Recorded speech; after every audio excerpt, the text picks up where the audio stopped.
Welcome everyone, I am March 1, Mr. Mario's virtual personal assistant. For your information, Mr. Mario's YouTube channel contains tutorials on analyzing oceanographic physics data, marine remote sensing and hydrodynamic modeling of coastal waters. I hope you all can learn what is given, properly and correctly. So, happy learning and enjoy.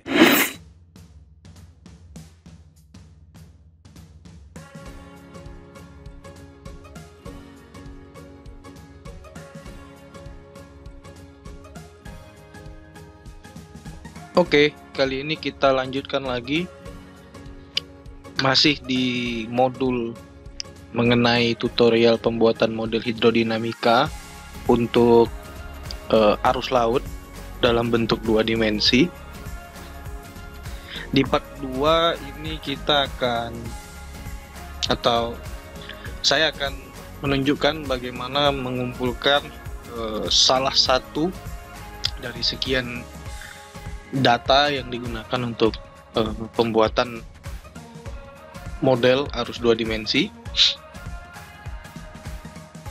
Di part 1 kita udah mencoba untuk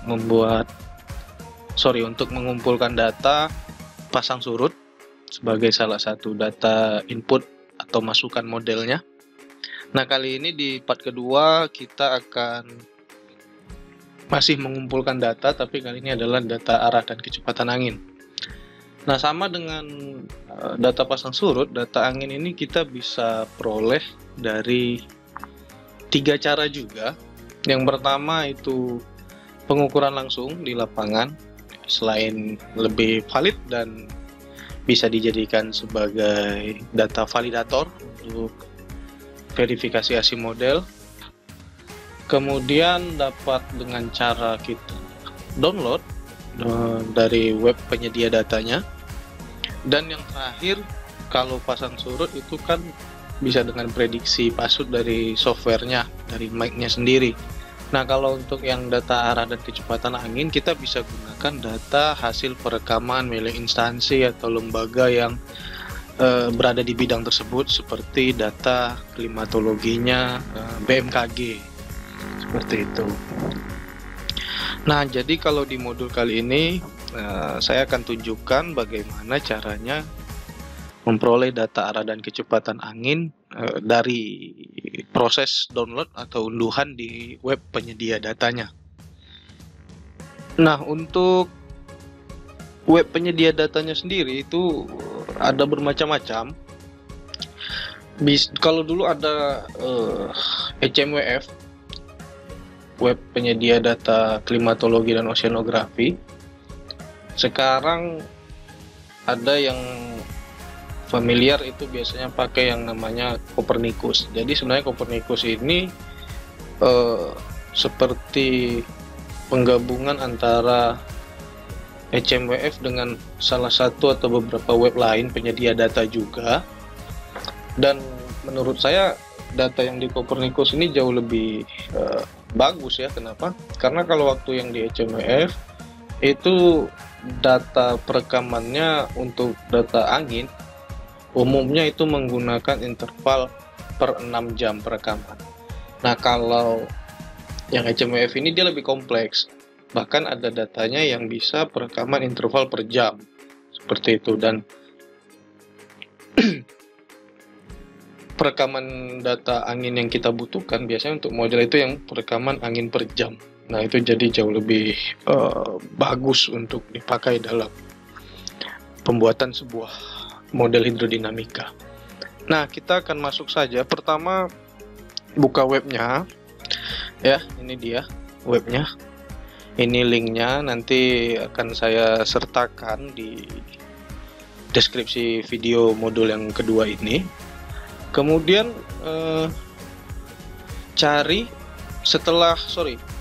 kalau tampilan awalnya seperti ini ya, jadi web awalnya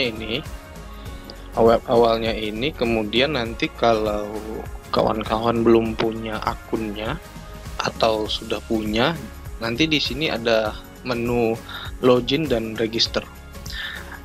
Kalau sudah punya akunnya tinggal login saja, tapi kalau belum punya bisa melakukan register dulu Nah, registernya nggak akan saya jelaskan di sini karena simple lah untuk registernya, seperti kita register di sosial media macam Facebook, Twitter, Instagram, segala macam lah.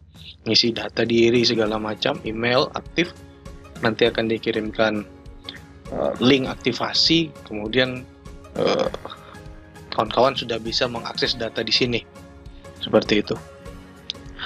Nah, nanti kalau sudah register dan login, nanti tampilannya jadi seperti ini, menggunakan nama yang kawan-kawan gunakan saat pendaftaran atau pembuatan akunnya. Nah, ketika sudah seperti ini, baru kita masuk ke menu datasets. Nanti akan muncul tampilan seperti ini. Nah, ini banyak datanya. Jadi kalau mau dilihat datanya, kita bisa lihat di sini nih. Product type-nya nih, product type, kemudian ya macam-macam lah, mulai dari data oceanografinya, data bukan topografi ya, data untuk kondisi terestrial atau di daratan, kemudian ada data atmosferiknya, dan ada data-data yang pengamatan langsung di lapangan yang di-upload ke sini, artinya data real time, dan ada data peramalan atau prediksi. Nah, kalau kita nyari dari sini agak ribet. Maksudnya kalau kita mencari dari kategori seperti ini agak ribet. Jadi kita tinggal langsung scroll aja di sini ya. Kemudian cari yang kodenya ERA 5. ERA 5 ini dia. ERA 5 hourly data on single levels ya. Sorry, jangan yang ini. Sorry salah. Kita cari yang until present di sininya. Cari yang ERA 5 hourly on single levels, dia biasa di bawah ini. Jangan yang pressure ya. Ini dia ada macam-macam. ERA 5 itu dia ada macam-macam. Ada yang bulanan rata-rata, ada yang jam-jaman tapi pressure, tekanan levelnya. Ada yang land ya, data daratan. Kita cari yang ERA 5 hourly data on single levels, tapi yang 1978 to present. Kita cari, dia biasanya di bawah. Di sini kita scroll aja. Nah, ini kan yang 1950 sampai tahun 1978. Nah, ini yang kita cari yang 1978 to present. Dia biasanya di bagian-bagian bawah. Bukan. Kalau yang monthly, dia bedanya dengan hourly itu apa? Kalau yang monthly ini dia ini datanya tuh rataan bulanan. Jadi data per bulan, data anginnya itu. Tapi di sini saya informasikan juga, ERA 5 ini dia tidak hanya data angin ya, ada data oceannya juga. Terus data temperaturnya, data snow, bahkan ada data rain kalau nggak salah, data curah hujan. Nah, kalau yang monthly dia itu data rataan bulanan. Nah, kalau yang hourly, nah ini dia. Kalau yang hourly, ini dia datanya itu per bulan, per hari, dalam interval 1 jam. Nah, ini bisa langsung klik ya, atau open link in new tab. Kalau saya biasanya new tab karena biar enak. Jadi ini dibuka, jadi kita masih bisa cari data lain kalau ada yang dibutuhkan. Nah, nanti sudah seperti ini.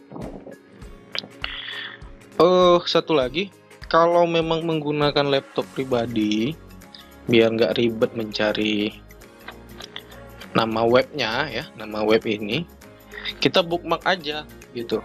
Jadi ini auto login ya, di save aja auto login, terus kita bookmark aja. Ini tinggal Ctrl D.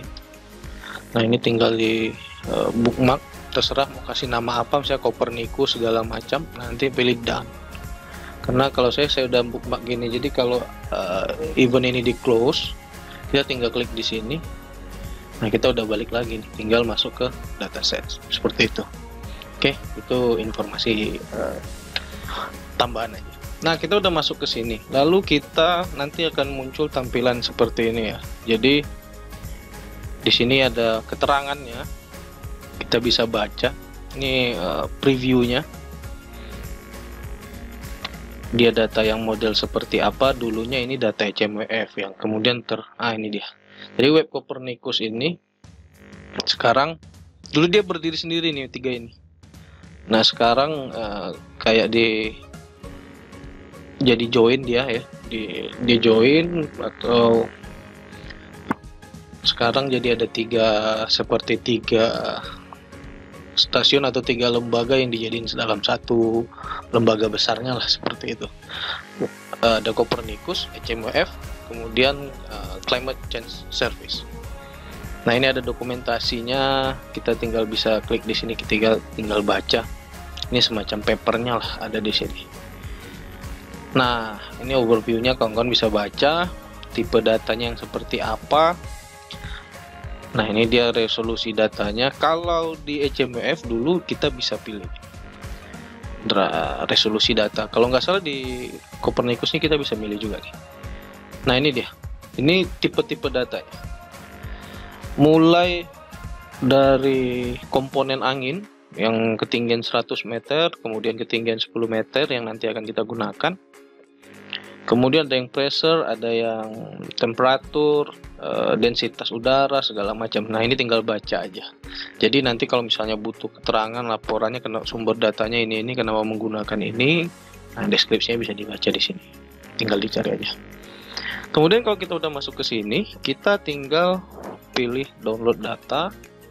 Oke, ini kalau nggak salah ya, ini karena saya udah sering akses, jadi yang dicentang atau di checklist ini sudah otomatis aja ada, karena saya sistemnya auto login supaya nggak ribet cari-cari nama akunnya dan passwordnya apa. Nah ini biasanya kalau baru buka, kalau nggak salah ini dia belum ada centangnya nih. Nah gitu, jadi kita pilih dari produk type-nya dulu, itu kita pilih reanalysis. Kemudian dari variabel, nah sebenarnya kalau variabel dia begini. Nah ini variabelnya. Variabel ini artinya data yang disediakan oleh si web Copernicus untuk data dari era 5 early data on single levels ini. Jadi ini variabel itu data-datanya. Kemudian kalau butuh citasi atau referensinya tinggal cari di sini. Nah ini tinggal klik aja citasinya, dan referensi ada di sini, tinggal dibaca. Ini berupa artikel, paper, atau semacam handbooknya atau manual guide-nya lah, seperti itu. Nah di sini datanya ada yang field untuk populer dan segala macam datanya. Jadi yang populer ini kenapa dia buat seperti ini, ada yang populer. Ini biasanya kenapa ada yang populer? Biasanya orang atau pengguna mengakses web ini cenderung dominan mengakses data-data ini. Data komponen angin, ya, data temperatur, kemudian data gelombang laut dan presipitasi, curah hujan. Kemudian ada data sea surface temperatur. Jadi ini data-data yang sering diakses, sehingga ini dianggap oleh pemilik atau penyedia web ini sebagai data yang paling populer atau variabel yang paling populer yang sering diunduh atau di-download oleh banyak orang yang mengakses situs ini. Tapi kita nggak akan main dari sini, kita bisa lihat dari sini aja nih. Nah, kawan-kawan bisa lihat di sini. Jadi jangan bingung kok data yang aku mau nggak ada, padahal di deskripsinya ada. Nah, tinggal buka aja setiap variabelnya seperti itu, ya. Nah, ini tinggal dibuka seperti ini. Nah, cuma karena untuk model yang kita butuhkan itu adalah data dari angin, kita bisa ambil dari sini atau langsung dari populernya. Populernya ini dia udah ada. Nah, data angin yang akan kita pakai itu adalah data angin, ya, data angin yang komponen angin U dan V. Jadi data angin yang disediakan di sini dia tidak dalam bentuk direction dan speed gitu. Jadi dia masih dalam bentuk komponen yang hanya memiliki nilai negatif dan positif. Nah, nanti dari nilai tersebut kita konversi sehingga keluarlah nilai dari vektor atau arah dan magnitudo kecepatan anginnya, seperti itu. Nah, yang kita gunakan adalah data komponen angin yang 10 meter komponen U dan 10 meter komponen V. Nah, setelah itu kalau kita menandai atau kita centang atau kita checklist dari sini, dia yang dipopuler otomatis checklist juga. Begitu juga sebaliknya. Kalau kita hilangkan, yang di bawah juga hilang. Jadi nggak ada masalah. Oke. Setelah di set variable, kita turun lagi. Nah, di sini kita pilih period time-nya. Jadi mulai dari tahun, bulan, hari hingga jam, seperti itu. Nah, kita akan coba ya 2021, kita akan sesuaikan dengan data pasang surut kita di modul 1 itu bulan Mei tahun 2021 kan. Dan perlu diketahui bahwa data di Copernicus ini up to date. Jadi dia akan terus update, cuma paling telat beberapa minggu deh gitu. Jadi misalkan contoh nih ya, bahkan paling telatnya itu ya hitungan minggu kalau sekarang. Jadi misalkan kita milihnya, nah ini sekarang kan aktif semua nih bulannya aktif terus, aktif semua sorry. Tapi kalau kita pilih 2021, mulai dari periode Juli hingga Desember dia hilang, artinya nggak bisa diaktifkan karena real time kondisi sekarang kita masih di bulan Juni kan gitu. Jadi data bulan Julinya belum ada. Nah, dan Juni pun kalau nggak salah dia belum update sampai habis 30 Juni ya. Nah, kalau sekarang kan di video ini direkam tanggal 29. Nah, datanya masih tersedia sampai tanggal 19.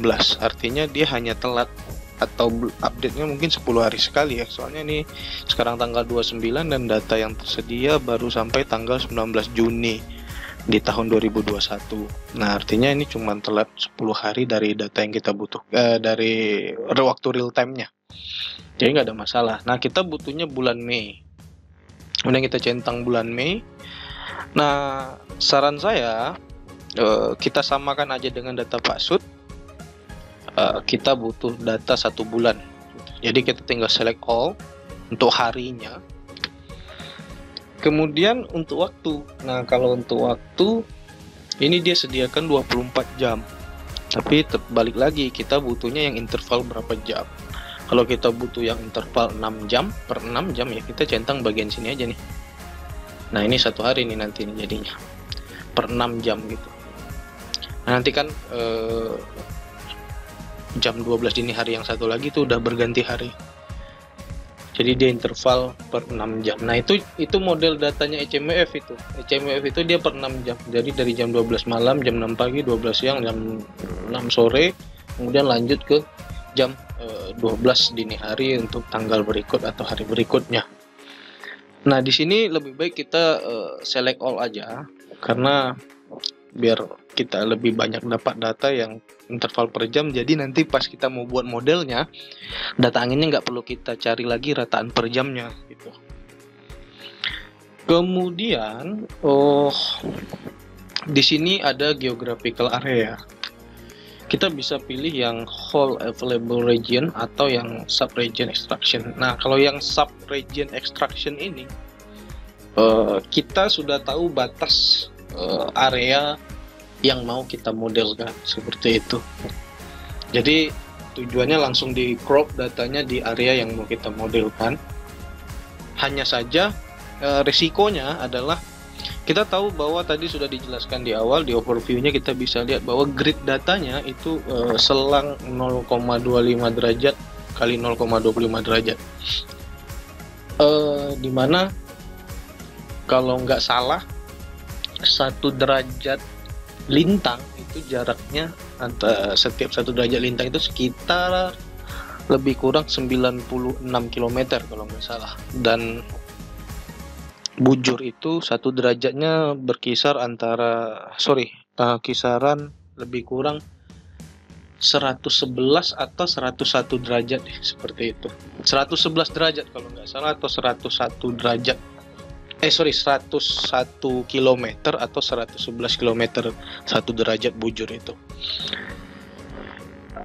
Jadi kalau kita pakai sub-region extraction, masukkan dan kita tentukan batas area modelingnya sesuai dengan yang kondisi di lapangan, dikhawatirkan lokasi model kita itu tidak masuk ke dalam bagian grid data perekaman si HMF-nya, si satelitnya si Copernicus ini.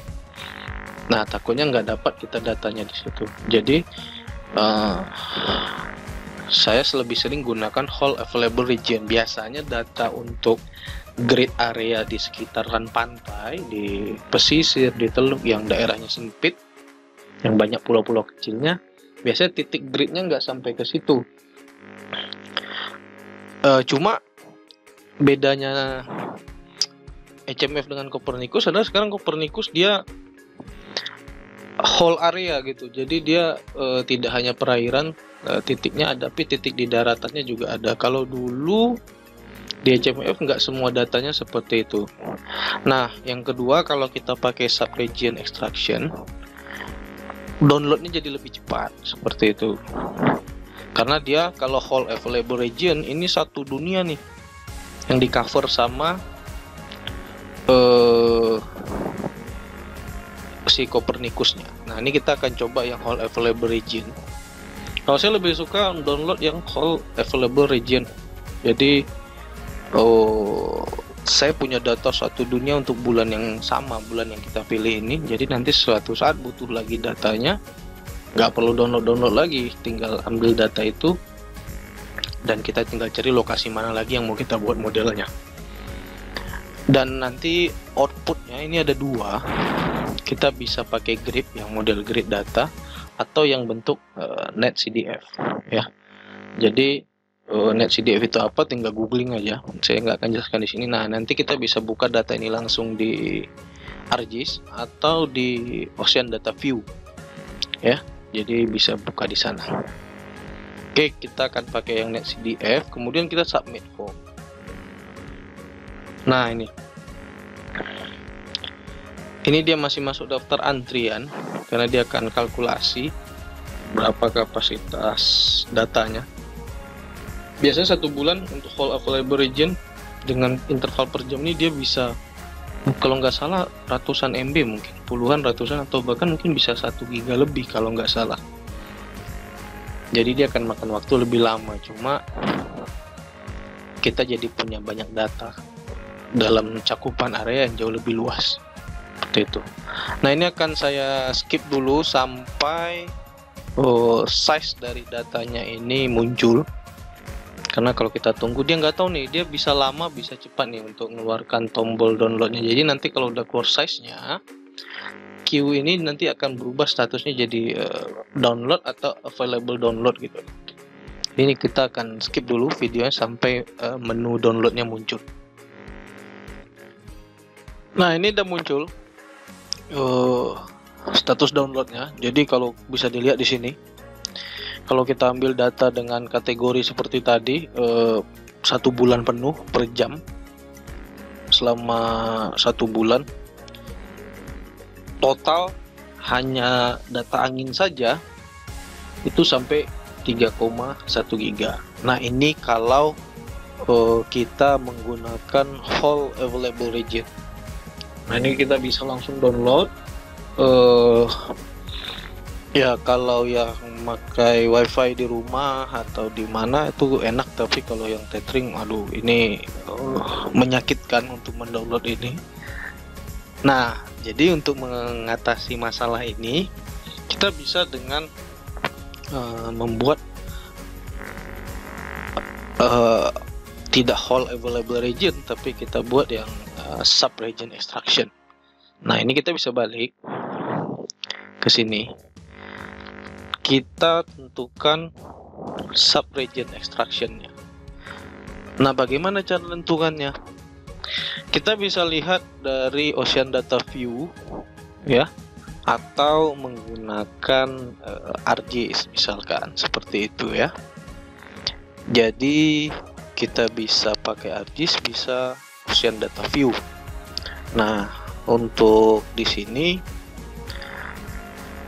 kalau yang punya data format NC enak, kita bisa langsung buka ya. Sebenarnya saya ada, tapi saya akan asumsikan untuk kawan-kawan yang nggak ada gitu. Jadi kita akan pakai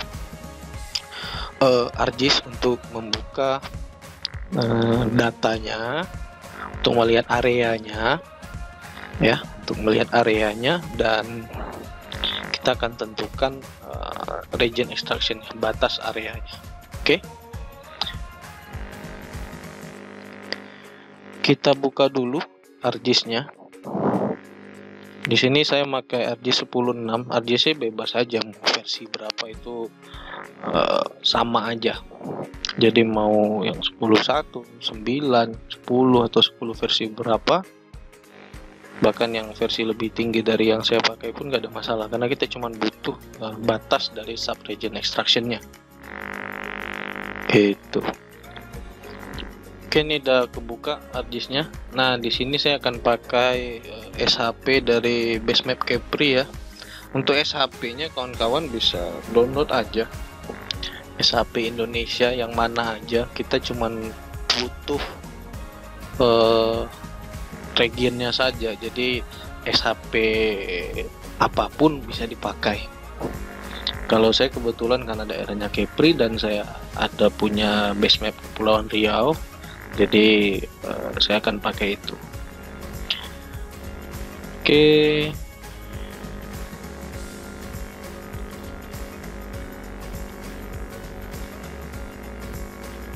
Nah, ini.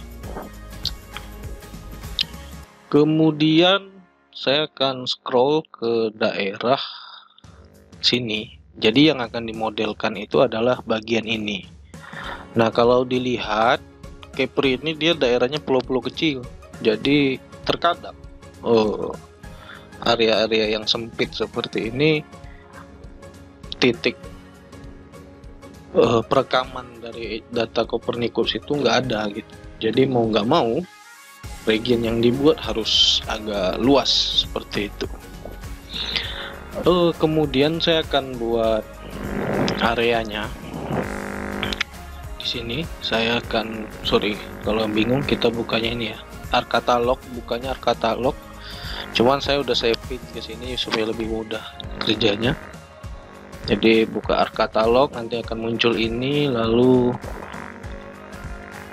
folder connection. Nah, ini kalau folder connection saya udah menghubungkan 4 folder ini ke folder connectionnya ArcGIS. Jadi kenapa saya hubungkan 4 ini, karena biasanya saya nyimpan data-data pekerjaan analisis data seperti ini di 4 folder ini. Jadi supaya mudah mencarinya. Biasanya kalau belum membuat folder connection ini kalau dibuka nggak ada nih, ini kosong aja, folder connectionnya nggak ada ini. Jadi kalau untuk nambahkannya tinggal klik kanan connect to folder, terus pilih folder mana yang kawan-kawan mau hubungkan atau dikoneksikan. Nah, pilih seperti ini misalkan, lalu klik OK, nanti dia akan muncul di sini. Seperti itu. Nah, di sini saya akan simpan di sini aja. Ini saya akan buat satu folder lagi, SHP. Kemudian saya klik new pada folder SHP, lalu saya pilih save file. Kita pilih namanya area model. Ingat tanpa spasi, boleh diganti dengan underscore di sini. Lalu ini kita pilih polygon.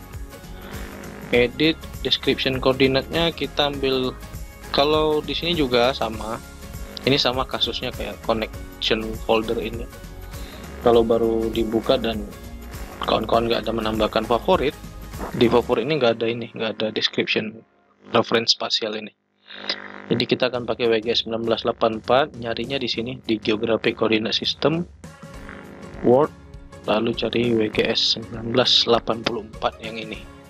Oke, jadi kalau saya letak di favorit karena supaya gampang, nggak perlu nyari-nyari lagi ke bawah seperti itu. Caranya tinggal klik kanan, add to favorit, gitu aja.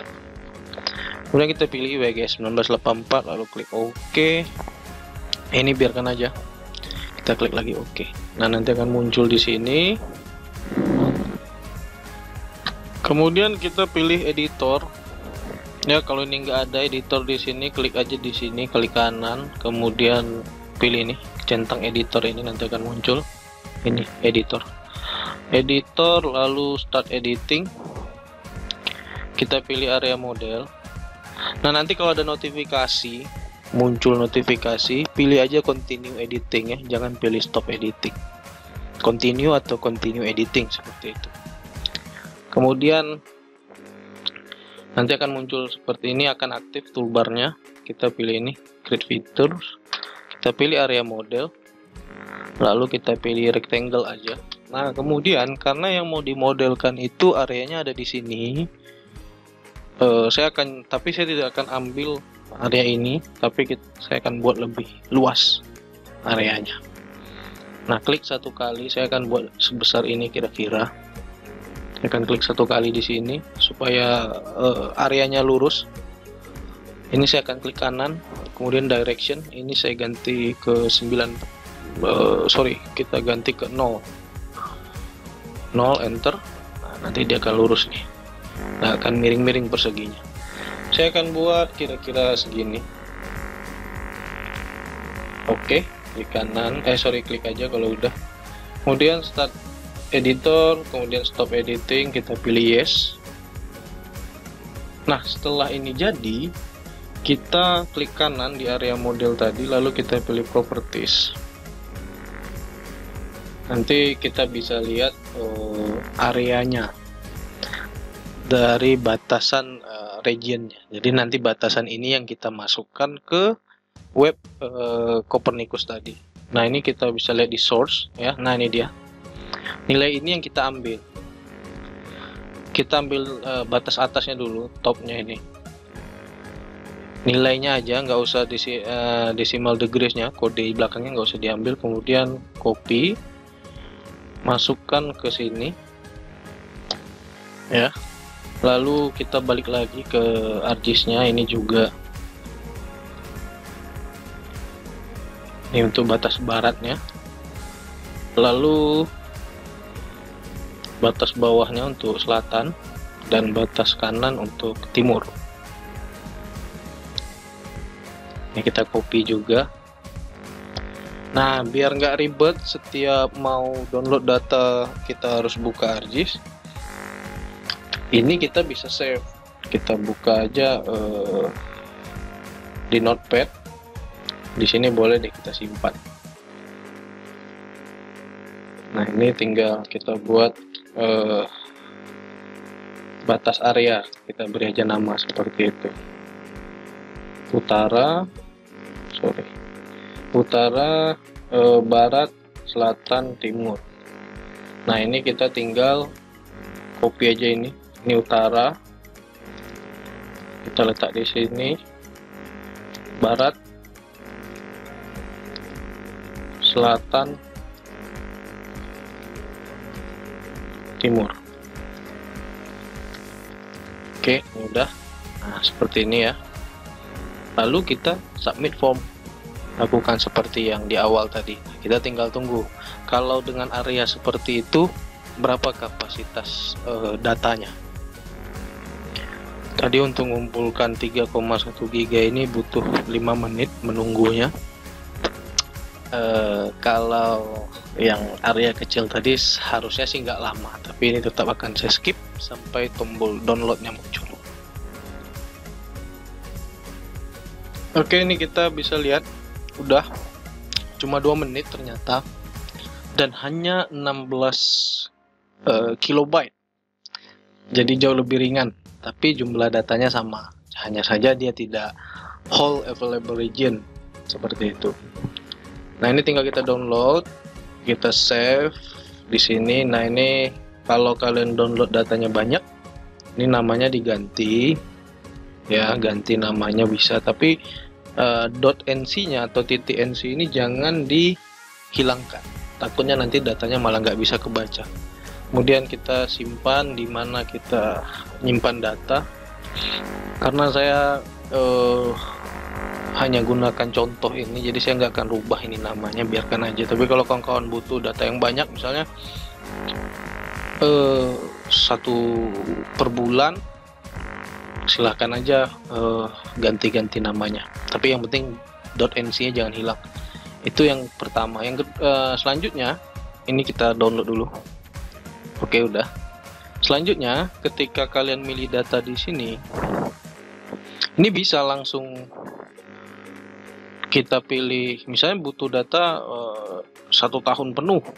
Ini tinggal pilih tahunnya, lalu tinggal select all bulannya, select all tanggalnya, dan select all waktunya. Tapi ingat, jumlah datanya kalau kita buat, misalnya kita buat seperti ini deh, tahun 2020. Di tahun 2020 kan datanya udah lengkap nih, karena 2020 udah lama lewat kan. Nah, ini kita bisa pilih select all. Ini semua select all ya. Walaupun regionnya kecil, ketika kita submit form itu pasti kapasitas downloadnya besar, karena kita mendownload data per jam selama 1 tahun penuh. Berarti ada 365 dikali atau 366 dikali 24 data. Berarti ada sekitar berapa ribu data itu yang harus di-download dalam sebuah region. Nah, itu mungkin saja bisa sampai bergiga-giga, seperti kita download data 1 bulan hanya untuk seluruh dunia, seperti itu.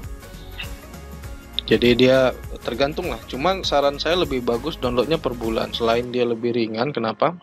Nanti saat kita ngolah datanya enak, nggak ribet kita memfilter data tiap bulannya. Jadi kita punya data per bulan, tidak perlu kita filter waktunya, tinggal kita gabung-gabungkan aja kalau butuh data dalam rented time series 1 tahun misalnya, seperti itu. Oke, ini udah jadi datanya dan saya simpan di sini. Nah, ini dia datanya dalam bentuk NC. Ini bisa dibuka langsung di ArcGIS, tapi lebih enak visualnya untuk membuka data NC itu di Ocean Data View. Nah, Ocean Data View, kawan-kawan kalau yang belum punya, tinggal googling aja. Ini tinggal bikin ODV download gitu aja. Nanti dia akan, kalian pilih web pertama yang muncul atau yang paling atas. Nah, ini nanti kalian register dulu ya. Kalau belum punya, nanti dia minta register dulu untuk downloadnya. Nih, register. Nanti setelah register, dia akan masuk ke webnya seperti itu. Nanti akan muncul folder seperti ini. Nah, kalian ambil ODV application, tinggal pilih latest version atau previous. Previous ini yang versi-versi lama. Nah, ada yang versi mulai dari versi 3, 4 hingga 5. Kalau yang ini, yang latest version ini dia yang versi terbaru. Nah, terus tinggal sesuaikan. Kalau kawan-kawan pakai Apple atau pakai MacBook, tinggal pilih yang macOS. Tapi kalau pakai Windows ya tinggal ambil Windows. Kemudian sekarang, nah ini dia ODV application ini. Kalau yang versi-versi lama, kalau nggak salah, dia masih menyediakan versi 32 bit. Nah, sekarang kalau nggak salah sejak versi kelima ini udah nggak ada lagi yang versi 32 bit. Jadi kalau yang laptopnya masih pakai versi 32 bit, ya pakai saja yang versi 4,7 yang terakhir. Nah, ini bisa pakai yang 32 bit. Fungsinya sama aja, mau yang versi 4 dengan versi 5 itu hampir sama, hanya tampilannya jadi sedikit berbeda. Kalau yang versi 5 itu tampilannya jauh lebih lebih, untuk secara tampilan dia lebih bagus saja. Interface-nya ya, bukan kualitas datanya. Interface tampilan webnya itu, tampilan aplikasinya itu jauh lebih bagus. Nah, nanti kalau tinggal kita pilih yang mana di sini. Nah, tinggal pilih yang belakangnya exe ini aja. Nah, ini versi 4, yang terakhir adalah versi 47.10. Nah, ini ambil yang paling lama, terbaru aja. Kemudian kalau yang versi terbaru itu 5 poin berapa gitu. Nah, ini 5.4. Nah, tinggal pilih ini, nanti dia ngedownload sendiri. Seperti itu, oke. Nah, itu untuk ODV-nya. Nah, kemudian kita buka ODV-nya. Setelah installnya gampang. Dia open source, jadi nggak ada butuh crack, patch, atau apapun itu namanya. Nanti akan muncul gini. Ini tampilan versi 5. Kalau yang versi 4, setelah diinstal dia nanti akan ada tulisan 4 atau 4 poin berapa gitu di gambar ini, di ikonnya ini. Tapi kalau yang versi 5 sekarang dia tampilannya seperti ini atau ikonnya. Nah, ini kalau diklik nanti akan muncul seperti ini ya. Nah, bedanya kalau yang versi 4 Ini tampilannya beda di sini. Terus nanti kalau kita masukin data, tampilannya juga berbeda. Jadi tapi jangan pusing dengan tampilannya. Kalau tampilannya beda nggak usah khawatir. Yang penting itu stepnya yang kita mau pakai. Oke. Nah kemudian singkat aja. Data NC tadi kita bisa ambil dari open seperti ini, ya. Nah dia bisa baca data formatnya NC, format CDF, format grid, format ODV, dan format FAR. Nah, tinggal cari di mana folder penyimpanannya di sini lebih cepat. Nah ini kan bisa seperti ini. Kemudian nanti kalau ketemu datanya tinggal klik open. Tapi kalau mau yang lebih cepat, kita mainnya sistem drag aja. Jadi buka ODV-nya, kemudian buka foldernya. Nah ini datanya, tinggal klik, tinggal kita tarik, kita lepaskan di sini. Nanti akan muncul seperti ini. Ini next aja, next lagi. Nah ini dia. Kalau yang kita pilih tadi di sini adalah whole available region, maka nanti di tampilan ODV-nya ini akan tampil satu semacam atlas atau peta dunia gitu. Seluas itu tampilannya. Dan titik birunya ada banyak. Titik biru ini adalah titik koordinat grid perekaman data angin yang dimiliki si Copernicus tadi. Nah, ini area yang akan saya modelkan. Bisa dilihat sendiri di sini. Titik pengamatan anginnya yang milik Copernicus itu tidak ada di lokasi tempat saya akan modelkan seperti itu. Makanya itulah kenapa tadi pas kita di ArcGIS membuat area modelnya lebih luas untuk jaga-jaga mana tahu area-area sempit seperti ini tidak tercover.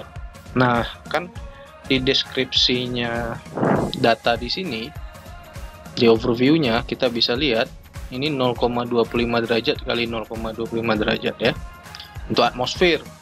Kalau untuk data perairan oceanografinya, data ocean wave-nya dia menggunakan grid 0,5, jauh lebih luas lagi. Nah ini jarak 0,25 kali 0,25 ini adalah jarak dari titik ini ke titik ini. Nah seperti yang saya sebutkan bahwa 1 derajat bujur itu jaraknya lebih kurang 101 atau 111 km, sedangkan jarak lintangnya itu lebih kurang 96 km. Jadi tinggal kita konversi aja itu 0,25 derajat itu berapa kilometer. Nah inilah jarak antara titik ke titik ini. Nah area kita di sini. Nah ternyata dengan covering area yang saya buat, saya mendapatkan hanya 4 titik dan titik terdekat adalah ini. Maka nanti kita akan pakai titik angin yang di sini. Nggak kita pakai semua. Bisa aja kita pakai semua, karena kita kan akan modelkan areanya di sekitaran sini nanti nih. Tapi saya akan fokus ke sini. Sebenarnya kalau kita buat seperti ini, area modelnya akan seluas ini kita buat nanti, cuman akan waktu running yang lebih lama. Jadi saya akan pakai data angin di satu titik saja. Tapi kalau kalian, kawan-kawan mau pakai datanya semua titik yang ada di area model yang dibuat pertama kali, itu nggak ada masalah. Nanti tinggal kita ekstraksi, kita konversi datanya, kemudian kita rata-ratakan saja untuk kecepatan angin dan arahnya. Cuman nanti di tutorial ini saya hanya pakai satu titik yang paling dekat saja. Nah, kita akan anggap titik di sini, karena angin ini kan mediumnya luas ya. Dia mengisi ruang sama seperti air ya, udara ininya, angin itu, udara itu. Jadi kita ambil titik terdekat yang kita asumsikan masih mengcover kondisi angin di sekitar area model kita. Nah ini kita finish aja. Nah nanti akan muncul seperti ini.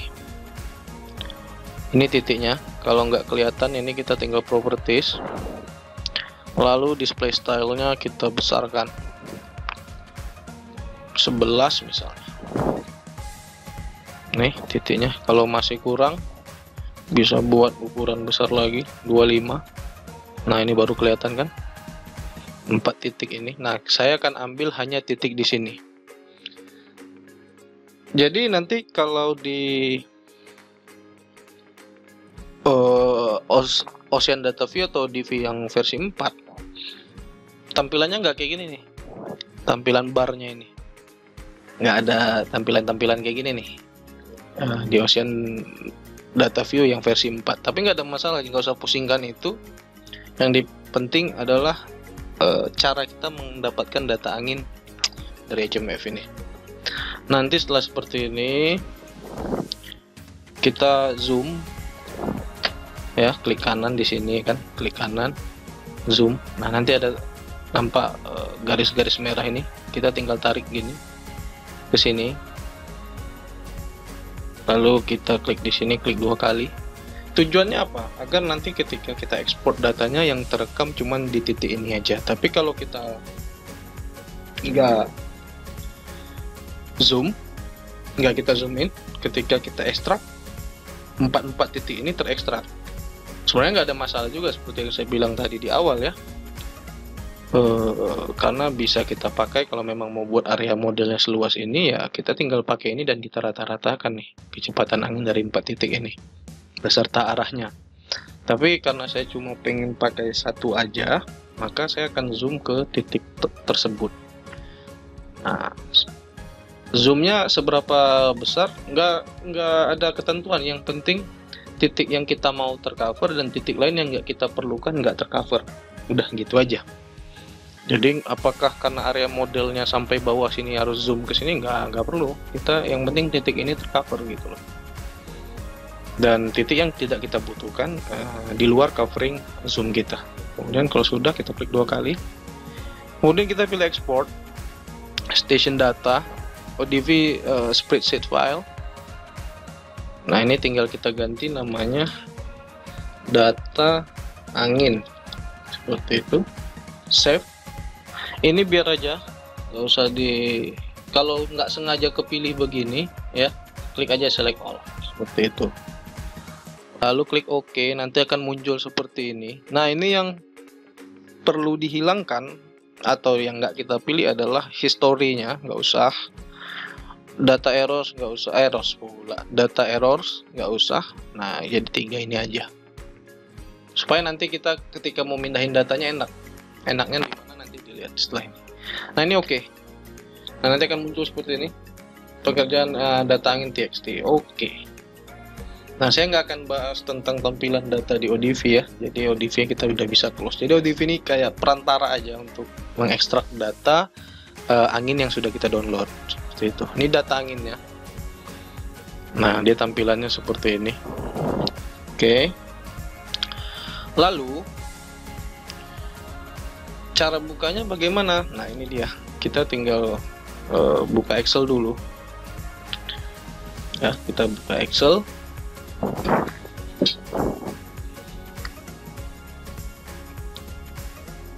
Nanti di sini kita save dulu ya. Ini kalau saya kalau saya sih ini nggak mesti diikuti kalau yang tahap ini. Saya seneng memakai font yang Arial 10 dengan line-nya middle gini, lebih rapi aja kelihatannya. Nah ini tinggal di save, tapi save-nya jangan langsung save ya, artinya Excel workbook-nya ini ganti dengan 97/2003. Kenapa? Ada beberapa software dia nggak bisa baca format Excel di atas 2010, karena di atas 2010 ya kalau nggak salah itu dia udah pakai kode yang belakangnya XLSX, ada kode X-nya. Banyakan software analisis data kelautan ini dia masih bisa bacanya yang formatnya XLS. Jadi saya akan selalu pakai save as dan formatnya saya ganti gitu. Jadi kalau bisa diikutin aja. Contoh kayak ArcGIS itu ada beberapa versi yang dia nggak bisa baca format data yang disimpan dalam bentuk Excel dengan format XLSX seperti itu. Jadi dia hanya bisa baca yang format 97/2003 ini. Ini save dulu ya. Di mana ya tadi di save? Oh ini dia. Ini lupa. Ini kita close dulu biar nggak bingung. Karena namanya belum diganti. Nah ini tinggal ganti data angin. Oke. Kita buka lagi. Kemudian data angin ini kita drag aja lebih cepat. Nah, seperti ini tampilan datanya. Kalau historinya kita masukkan, data errorsnya kita centang juga pada saat ekspor datanya ODV tadi. Wah, ini tampilannya lebih susah, lebih banyak lagi, dan kita jadi lebih ribet mengekstrak datanya. Nah, dari data ini mana yang kita ambil? Pertama, ambil data waktu, kemudian data koordinat lintangnya dan bujurnya, lalu data komponen anginnya U10 dan V10. Oke, kita copy dulu yang waktu. Ini data 1 bulan per jam, ada 744 data. Kemudian kita pindah ke Excel yang ini, kita paste value ya, klik kanan, paste value. Kenapa paste value?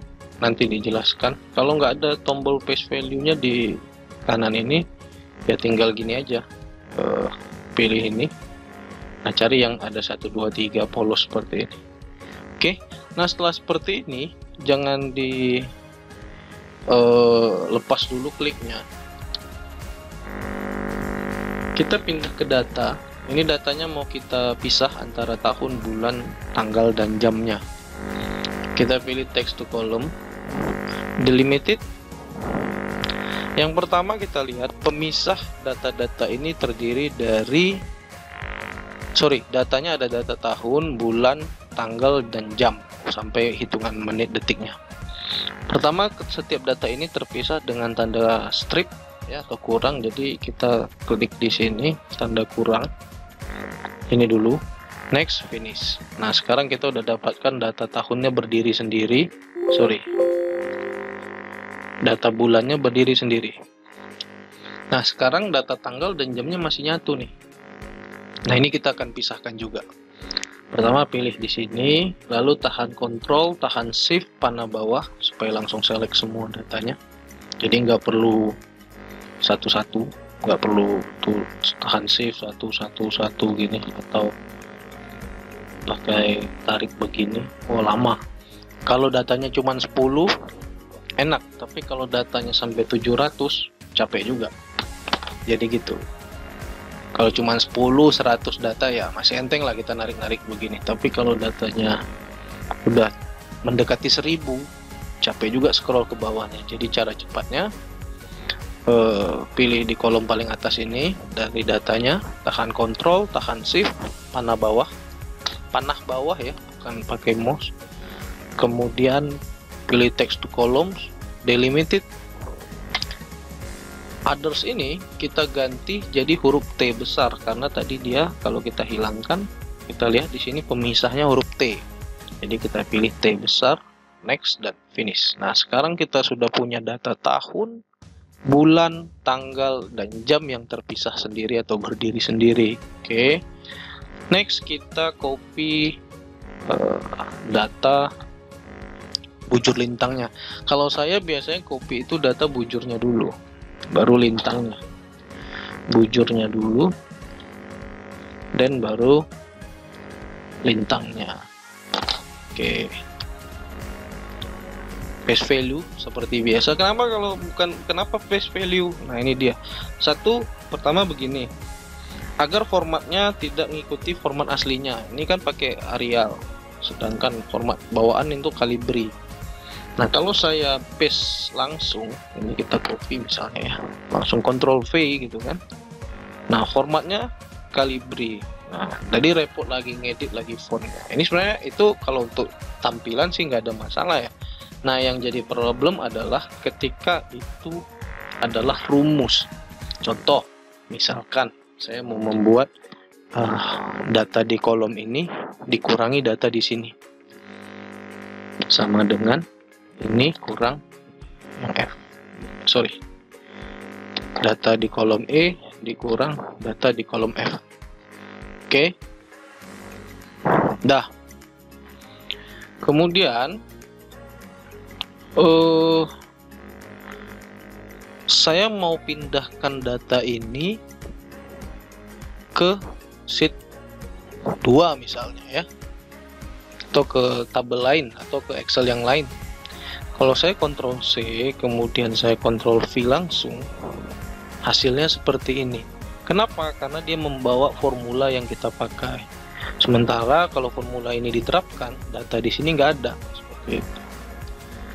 Jadi dia seperti itu modelnya. Nah, jadi itu tujuannya. Tapi kalau kita Ctrl C lalu di sheet 2 kita pilihnya paste value, maka nilai 103,5 tadi tetap ngikut dan nggak berubah. Karena apa? Karena formulanya dia tidak bawa saat di paste gitu. Oke, itu informasi singkatnya kenapa saya sering menggunakan paste value. Nah, ini kita hapus. Dan terakhir data komponen anginnya U10 dan V10. Ini saya langsung aja copy semua ke sini, biasa paste value. Terus yang satu ini saya klik di sini, lalu saya pilih delete. Oke. Tinggal kasih nama, ini tahun, bulan, tanggal atau hari ya, jam. Bujur itu saya selalu kasih kode X, lintang Y. Nah, ini U10 komponen dan V10 komponen. Oke. Nah, ini tinggal auto fit kolomnya, lebarnya, jadi nggak perlu tarik-tarik begini, capek. Jadi mending klik di sini, pilih format, auto fit column width. Nah, ini dia udah. Nah, terus kawan-kawan kalau mau lebih rapi lagi datanya, ini blok semua, lalu kita pakai 2 angka aja di belakang koma, jadi lebih rapi lagi. Oke, dah.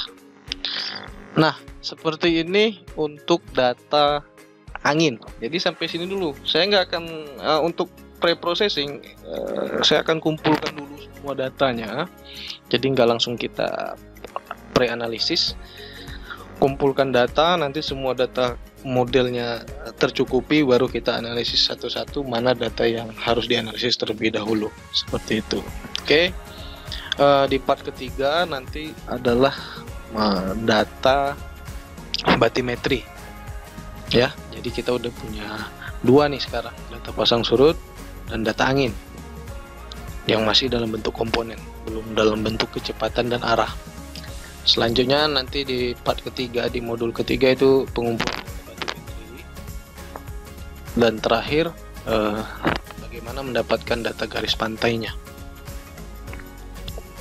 Setelah itu baru kita masuk ke tahap processing, analisis data setiap data yang digunakan, dan lanjut ke pembangunan atau pembuatan modelnya, setup modelnya atau model build up-nya. Oke, terima kasih semuanya.